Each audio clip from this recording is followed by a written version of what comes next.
Hey there, I'm Rick, but my buddies call me Head. I work as a broadcast engineer at WBDK, a local CBS station in Atlanta, Georgia. I've got a fancy graduate degree from MIT in electrical engineering and computer science, and I also picked up another degree in broadcast technologies. I've been working in this field for 22 years, taking on some challenging roles along the way. Before landing here in Atlanta for the past 5 years, I hopped around various TV stations on the East Coast. I'm 46 years old with dark hair, and I'm 6 feet 3 inches tall, weighing in at around 190 pounds. Some folks might say I'm good looking, but I'm no TV heartthrob. Been happily married to Sharon for a solid 22 years, and we've got 2 daughters, Melanie and Stephanie. Melanie's already tied the knot, and Stephanie's just about to graduate from college. Sharon stands at about 5 feet 5 inches, doesn't weigh more than 135 pounds, and rocks long blonde hair. She's a real sweetheart, both inside and out. These days she's working as a secretary for our pastor, Reverend Bob Shelter, and she's been doing that job for the past 1.5 years. Now let me tell you about last Friday. I had some extra time for lunch and decided to surprise Sharon by taking her out. I parked at the church office's side entrance due to the rain, hoping to get closer to the door. However, when I arrived, I found Sharon's office empty. Still, I went inside. While I was waiting, I overheard Sharon talking to Pastor Bob in his office. She was looking forward to Monday night and mentioned how great it was that I work on the Monday night football games for the station because it gives us a chance to spend time together. She also asked about a reservation at the Lay Inn. Pastor Bob assured her, "Yes, it's all set. I've booked the Whirlpool suite again. Come over here and let me show it to you right now." I heard some rustling of clothes and then Sharon's moans. I was shocked, on the verge of feeling sick, and my anger was building up. I knew I needed to leave before doing something foolish. I couldn't bear to listen any longer. I had the urge to barge in and confront them, but I hesitated because I knew I'd lose control and maybe even get physical. Given my emotional state at that moment, I was certain I'd end up kicking both of them. However, I didn't want to face the consequences of my actions, so I made the tough decision to turn and leave. It was one of the most difficult things I've ever done. I wanted to lash out, but I walked away. I was pretty sure neither of them noticed me or knew I had been there. They had security cameras watching the main entrances of the church, but I had entered and exited through the side door without being spotted. I was so shaken that I realized I wouldn't be able to focus for the rest of the day. I called my workplace and explained that I wasn't feeling well, saying I needed to go home. I needed time to think about what had just happened, and being at home seemed like the best place to do that. Sharon wouldn't be home until after 4 p.m., giving me ample time to process everything. It became evident that Sharon was having an affair with Pastor Bob, and I decided that I couldn't continue to consider him my pastor. What I really needed to uncover was the full extent of their relationship, how long it had been going on, and what had led to it in the first place. I understand that some people prefer not to delve into these details because they believe they don't matter, but I'm not one of those people. I desperately wanted to understand why this had occurred in my seemingly wonderful marriage.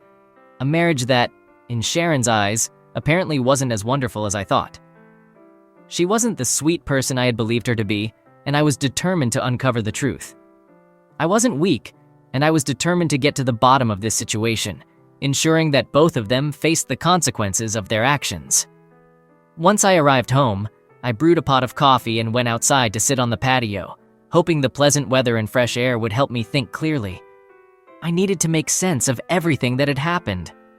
I won't deny that I shed a few tears that afternoon because I did.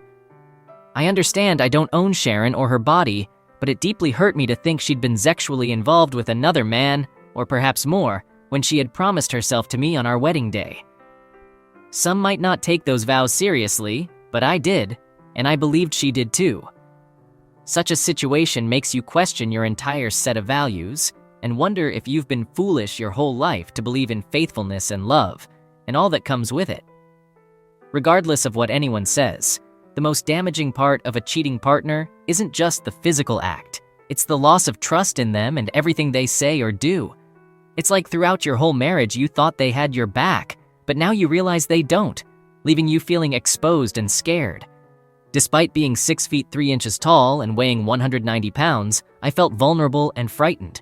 It underscores how a cheating spouse can affect a person's emotional well-being.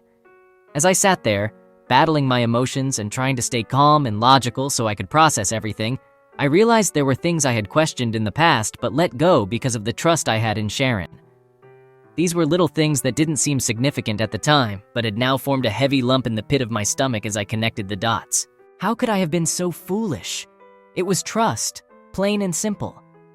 I had put my trust in her, and today, that trust lay shattered. What I needed were cold, hard facts. I wanted to know why this had happened. I wanted to understand the duration, frequency, locations, and who else might be involved. My trust had evaporated, and I was determined to find the answers I needed. As an update, I didn't think I could face Sharon just yet without revealing my feelings, so at 3 p.m., I decided to leave the house before she returned. I drove into town and stopped by the station to pick up a few things I'd need for the next couple of days. I popped into my boss's office and asked for a couple of days off early in the week, explaining that I was dealing with some personal issues and not feeling well. He agreed, so I left and went to Frankie's to hang out until I had to go home. Around 5 p.m., I called Sharon to let her know I'd be stopping for a while and wouldn't be home for dinner. She seemed annoyed with me and mentioned how she was feeling amorous tonight, and I would have been in for a treat. However, my plans were already made, so I told her to keep the mood hot for me, assuring her I'd take care of her when I got home. She replied sternly, "Don't count on it, mister. If you think you can treat me like that, you won't be getting anything for a while." Deep down, I thought to myself that this was precisely what I wanted to happen.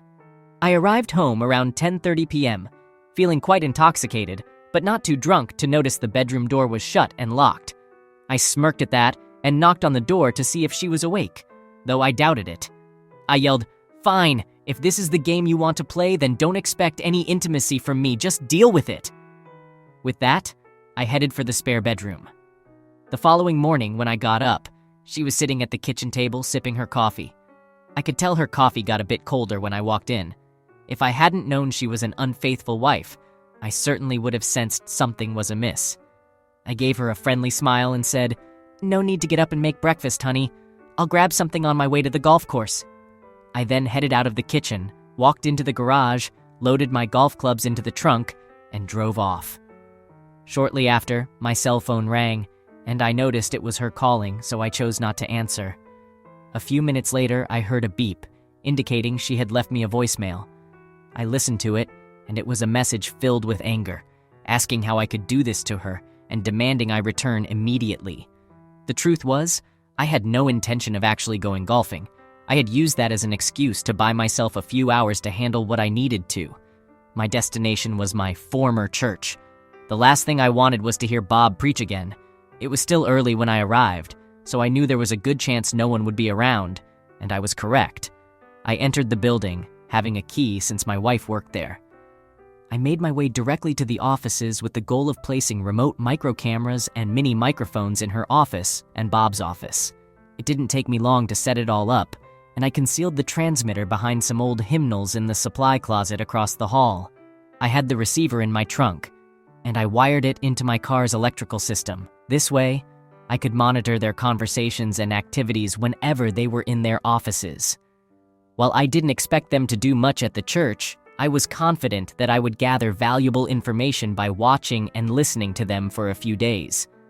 Once I was sure everything was functioning correctly, I snooped through her desk but found nothing of significance.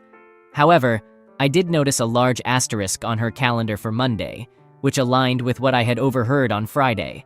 I would be prepared for whatever might happen on that day. Next, I entered Bob's office and conducted my search there.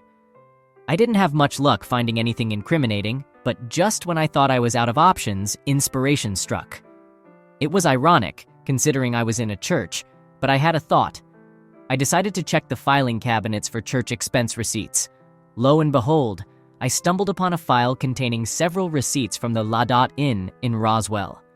Some were from the end of 2019, and a couple were from the spring of 2020. Realizing I was pushing my luck by staying too long, I hastily made copies of the receipts to take with me. I then tidied everything up and made my exit. My next move was to head over to the golf course and park in my usual spot. I made my way to the clubhouse and gravitated towards the bar. I wanted to ensure that a few people there would remember my presence. I found a table in the back and ordered a Sprite, spending a couple of hours there. During that time, I scrutinized the receipts carefully and discovered that the two from late 2019 were both for Mondays, and the two from the spring of 2020 coincided precisely with dates when I had attended a conference at CBS headquarters in New York. What infuriated me the most was that Bob had the audacity to charge those motel rooms to the church, disguising them as conference room rentals for meetings. He was rendezvousing with my wife in a motel, and I had unknowingly footed the bill. While we had been contributing to the church, I decided that there would be no more donations from me. Their reckoning was drawing near, and all I needed was a bit more evidence to seal their fate. I was certain this affair had been ongoing for close to a year, if not longer, which aligned with the hints I had picked up on earlier. My hunch was that Bob had been involved with her even before she started working for him. She had a good job as a receptionist at the Telfor Corporation, but she eagerly accepted the opportunity to work for the church, saying, "Honey, it'll be so close to home, and I'll be working for the church. What could be better than that? Plus, the pay is almost as good as what I was making at Telfor. How can I pass this up?" It sounded great. Closer to home, church employment, and nearly the same pay. However, it was clear she was more interested in the extra perks. I couldn't believe how blind I had been. It filled me with anger, but it also sickened me to think that my loving wife could betray me like this. I was determined to make them pay for their actions. I decided it was time to do some investigating. I went out to my car and connected my iPod to the frequency of the receiver I had in the trunk. After scrolling through a few minutes of data, I saw Bob enter his office. He picked up his phone and made a call. I regretted not having placed a bug on his phone, but there was nothing I could do about it now. I had to settle for hearing one side of the conversation. "Yes, Sharon, I'm at the church. I came right after you called me. Why don't you tell me what's bothering you?" I thought, has he ever done this before? I see. What do you think set him off? Then he asked, "Do you think he's suspicious of anything, Sharon?" With a laugh, he continued, "All right, well, you can get back at him on Monday night." After hanging up, he sat there and thought. Just as I was about to shut down the transmission, he mumbled something almost inaudible, but I managed to capture it. I made sure to save that soundbite, knowing it might come in handy later. After shutting down, I drove back home. I figured it might be a bit chilly there, so I started mowing the lawn and took care of some basement chores. When I walked in, she didn't say much to me, but the tension in the air was palpable. During dinner, I chose to ignore her, and she sat there, staring at me. Eventually, she tried to start a conversation by asking what had been bothering me lately and why I had been acting strangely. I responded by reminding her that she had locked me out of our bedroom the previous night, and that I rarely went out with my friends. I pointed out that the one time I did, she had become upset and made threats, so the situation was a result of her actions, not mine. In frustration, she retorted with an expletive. I noted that her language didn't align with the behavior expected of a devout Christian woman, considering her strong faith. Her reaction clearly displayed guilt on her face, and I couldn't understand how she thought I wouldn't notice. Nonetheless, she managed to regain her composure and eventually left the table. I thought to myself that when everything came to light, she wouldn't handle it gracefully. Later in the evening, she entered the family room where I was watching television with slightly reddened eyes, indicating that she might have been crying. The rest of the evening unfolded without any major incidents. When I was ready for bed, I walked down the hallway to the spare bedroom and settled in. A few minutes later, she entered the room and stood there. I asked her, "What do you want?" She inquired, "Aren't you going to come to bed?" I replied, "Nope. You've made it clear that there won't be any intimacy in the near future, so I might as well get a good night's sleep alone in here." With that, she left the room in tears.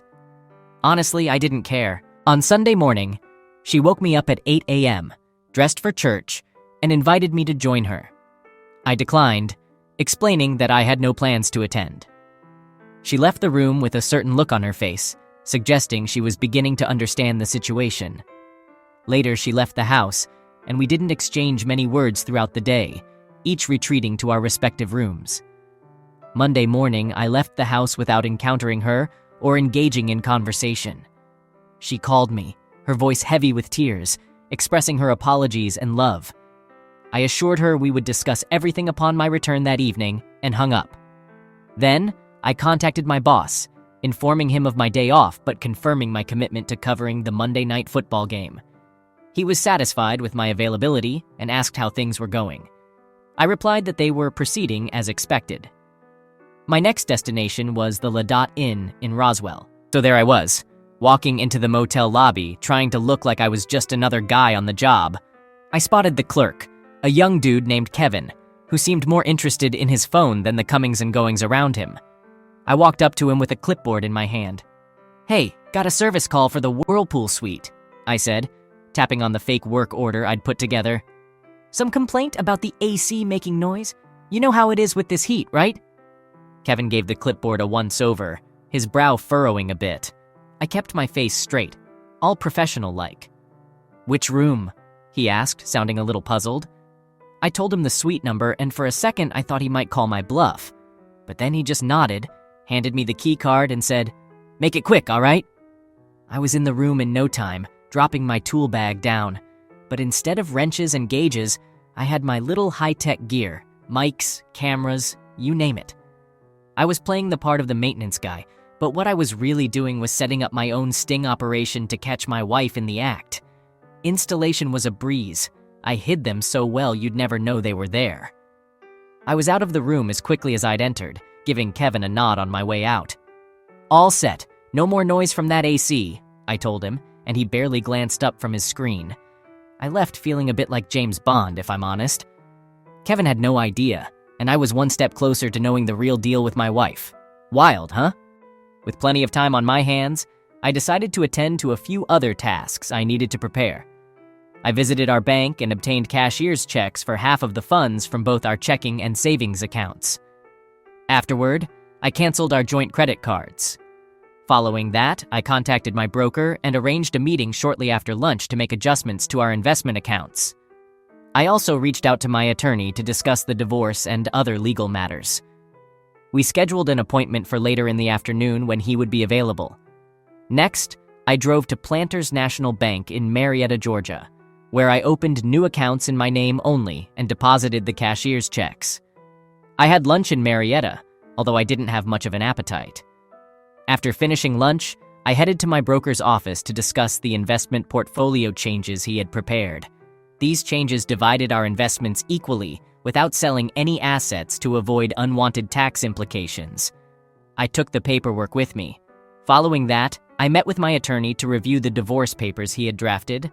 I proposed a no-fault divorce with an equal split of assets if my wife agreed to sign them immediately. If she refused, I had him include a provision for filing for divorce based on adultery. I was fairly confident she would sign them right away. With everything taken care of, all I had left to do was grab dinner and then head to the station to oversee the Monday Night Football broadcast. After leaving my attorney's office, I turned on my cell phone and discovered a couple of messages from Sharon. In her messages, she expressed concern and asked me to come home before the game, stating that my recent behavior was worrying her deeply. She professed her love for me and how torn apart she felt seeing me like this. Despite being aware of her plans for the evening and my own knowledge of them, she could still send me these messages. It made me question my judgment, thinking, I must be the biggest fool ever to have loved and trusted this woman. I had reached a decision. The only possibility of salvaging my marriage rested on whether she would show up at the motel tonight. Her decision would be a clear indicator of whether she cared enough to try to rescue our relationship, acknowledging its precarious state. At 8 p.m., I activated the system in fully automated broadcast mode, and Monday Night Football commenced. I configured the system to monitor the feed from the motel room. Precisely at 8:15, Bob entered the room and initiated a call, telling her, "Hey baby, I'm in the room, get over here as quickly as you can." Sharon replied, "Okay honey, I'll be there in a few minutes." After ending the call, he muttered a few more words that I overheard, though I would need to listen again later to confirm the exact content. My marriage appeared to be unraveling, and while I didn't anticipate her ending it, the pain still cut deep. This experience only reinforced my determination to make them face the consequences. I took out my list of people to contact and began dialing, a task that consumed nearly half an hour. Sharon had already arrived at the motel, so I returned to monitoring the video and audio feed. She expressed, "Oh God, Bobby, the thought of you being intimate with me excites me so much. I really value these nights together, she confided. In response, Bobby invited her closer, saying, "Tonight, darling, I'm going to fulfill your desires." She responded, "I adore it when you talk passionately to me, Bobby." My heart sank, and a nauseating feeling washed over me. Here were a pastor and a church secretary along with my once sweet and loving wife, descending into a dark abyss of depravity that I couldn't comprehend. In the moments that followed, I would witness just how twisted they could become. They both deserved the consequences that awaited them. There was no doubt about it. She positioned herself on the bed, and I couldn't bring myself to describe it any further. The person who had once been the love of my life. He finished his act, and I understood that our future together was irreparably shattered. Though consumed by agony, my seething anger kept me focused. If they had seen me in that moment, they might have cowered in fear and dread. At that point, I had lost much of my humanity. My sole purpose was to bring them to justice. After enduring their actions for 45 minutes, I had seen enough. It was halftime during the football game, and it was time for the halftime show. I switched the system to live assist mode and began playing back the recording of Bob and Sharon from the beginning. Within minutes, the phone began ringing relentlessly. I chose to ignore all the calls and took out my cell phone. I dialed Sharon's number, and the ringing echoed through the monitors. She glanced at her phone and remarked, "It's Head. This time I won't answer his call. Let's see how he likes it." I hung up and dialed again. "I suppose I should answer it," she finally conceded, retrieving her phone from her purse. Sharon responded with a venomous tone when I greeted her, saying hello.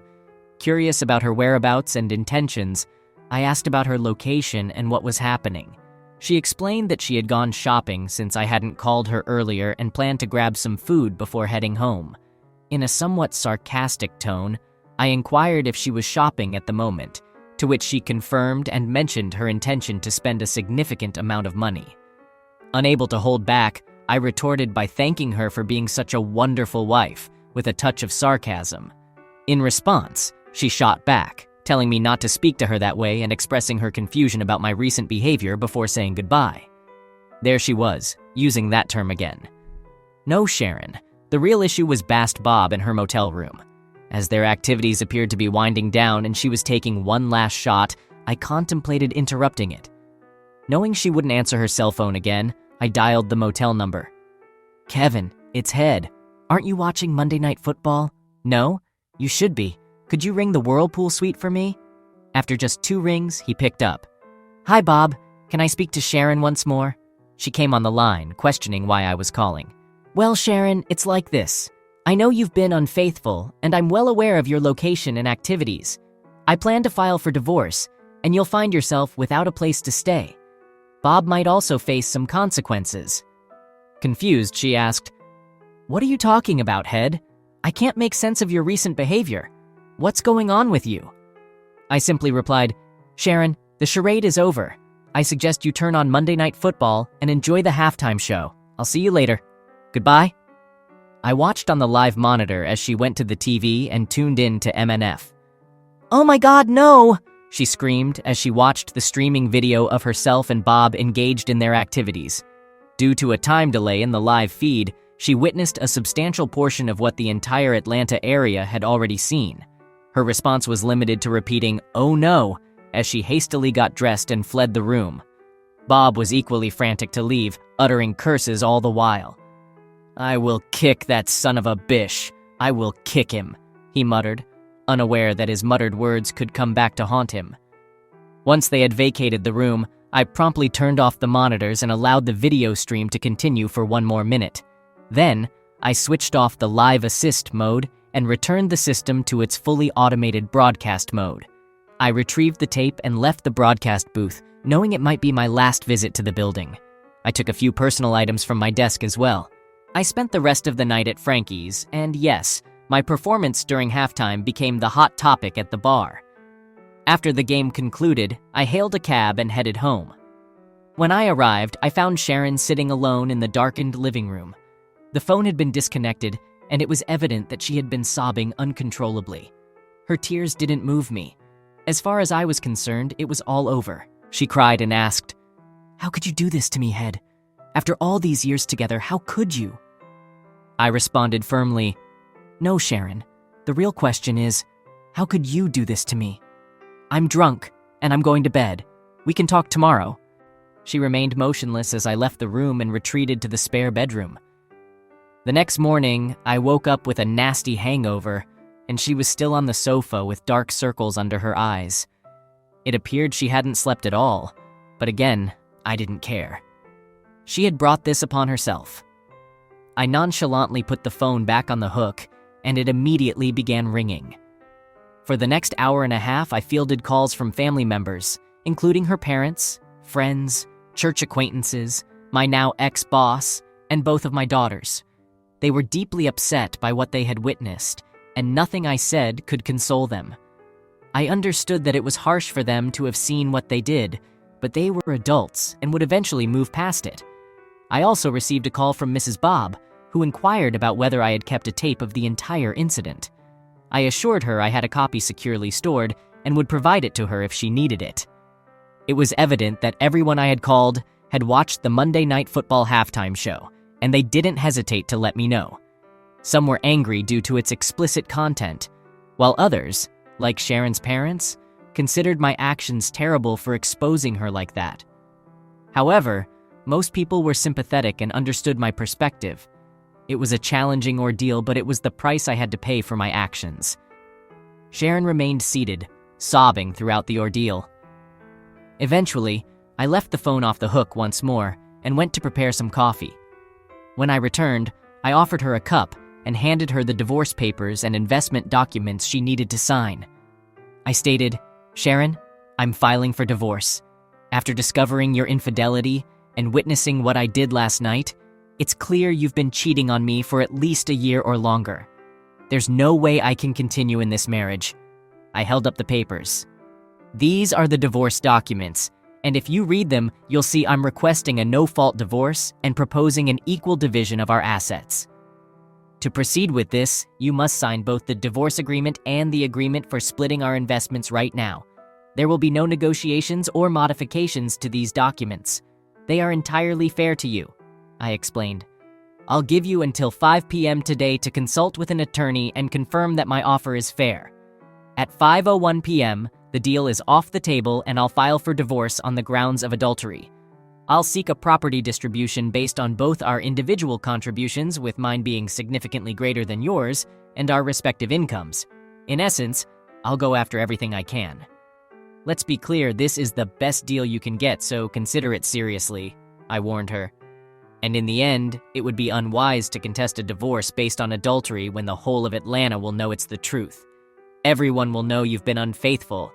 This is what you wanted, as I overheard you tell Bob. Your wish has been granted, and now everyone knows it. Take the deal, Sharon." Desperately, she pleaded, "Head, I love you and I want to save our marriage. Can't we try to work this out?" I responded firmly, "That may be true, Sharon, but it doesn't matter.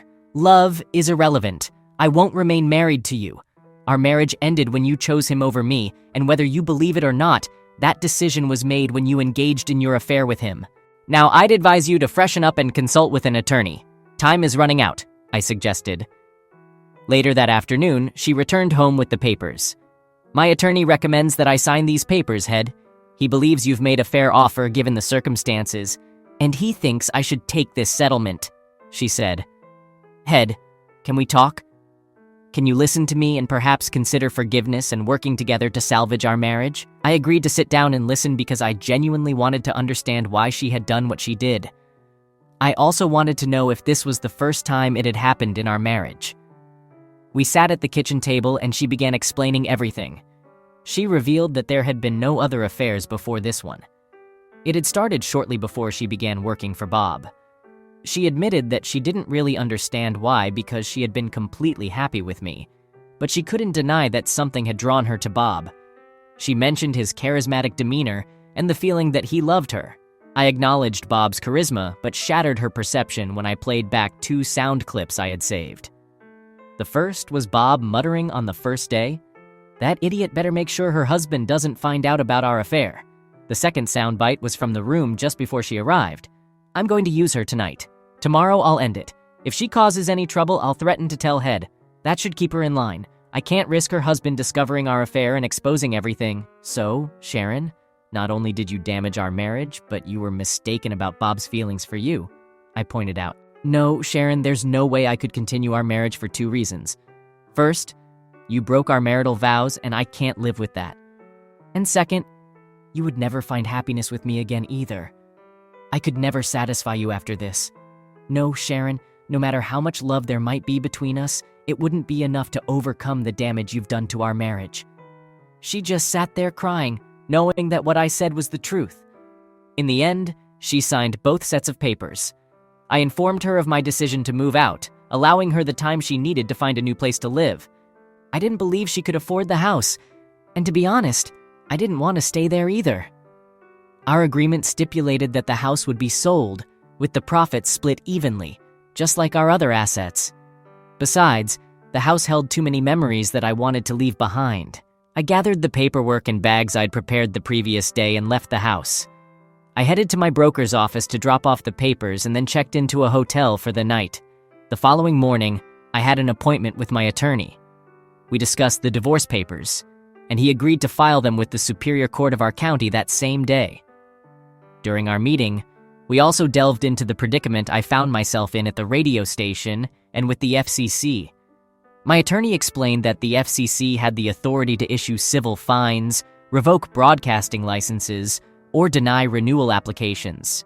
Furthermore, those found guilty of violating these regulations in federal court could face criminal fines and a maximum prison sentence of 2 years. Given the circumstances, my attorney believed that jail time was unlikely, but substantial fines and the end of my broadcasting career were inevitable. I would have to seek a new line of work. In just a matter of days, the consequences of my actions became painfully apparent.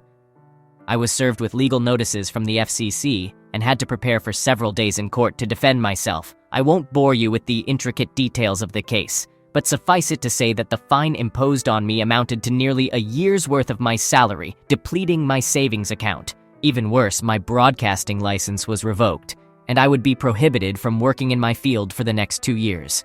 However, there was a silver lining to this dark cloud. TT had watched Monday Night Football as well, and despite the illegality and vindictiveness of my actions, he showed me compassion. He offered me a job with responsibilities that complied with the FCC's restrictions. It seemed that he had experienced his own share of troubles in his recent divorce, particularly at the hands of Henry's daughter and Peter's sister, which may have softened his stance towards me. I suppose I did have one thing to thank HJ for in the end. Bob confronted me once at Frankie's. He seemed ready to throw a punch, but somehow I managed to hold one of his arms tightly. "Listen, Bob, I don't ever want to hear from you again. Is that clear?" I stated firmly. He grumbled, "Fine with me." I felt like giving him a final kick. "Bob, I possess an audio recording of you making threats against me. If I take that to the police, I believe I have every right to obtain a restraining order against you and possibly press assault charges. With the evidence on hand, you could end up serving time in prison. Is that what you want?" He shook his head in disagreement. As I delivered one more kick for emphasis, I added, "Well then, I suppose this will be our last interaction." He is no longer a pastor. He lost his job with the church, and the denomination revoked his license and nullified his ordination. The last I heard, he was working at a city travel agency. His wife divorced him on grounds of adultery, and she received a substantial settlement. I'm moving forward with my life. It's not perfect, but I'm finding ways to be happy. I've dated a few women over the past several months, but haven't gotten into a serious relationship. When the right woman comes along, I'll marry her. I know it's just a matter of time, and I'm willing to invest the time to find the right person for me. I occasionally run into Sharon. We both attended Stephanie's college graduation and the baptism of Melanie's first baby. I was polite, but I made it crystal clear that I had no interest in friendship or any kind of relationship with her. It was evident to me that she wasn't happy. I could see she was emotionally suffering from our breakup and regretted her actions. However, the issue was not her regret, but her betrayal of me and our marriage. If I were a different person, maybe I could have forgiven her, but my values are quite inflexible, and there wasn't much room for compromise. She will have to live the rest of her life with the knowledge that what she sacrificed for her affair with Bob was me and our life together. I was just an ordinary man who loved her deeply, but she chose to discard it all. Yes, she let go of me. Regrettably for her, she also forfeited any semblance of respectability, as anyone who witnessed her infamous performance during the Monday Night Football halftime show knows that she is an unfaithful wife. Rumors suggest that she receives numerous date offers. To her credit, she has declined them all. It's not a very fulfilling way to live life, but I didn't do this to her. She brought it upon herself.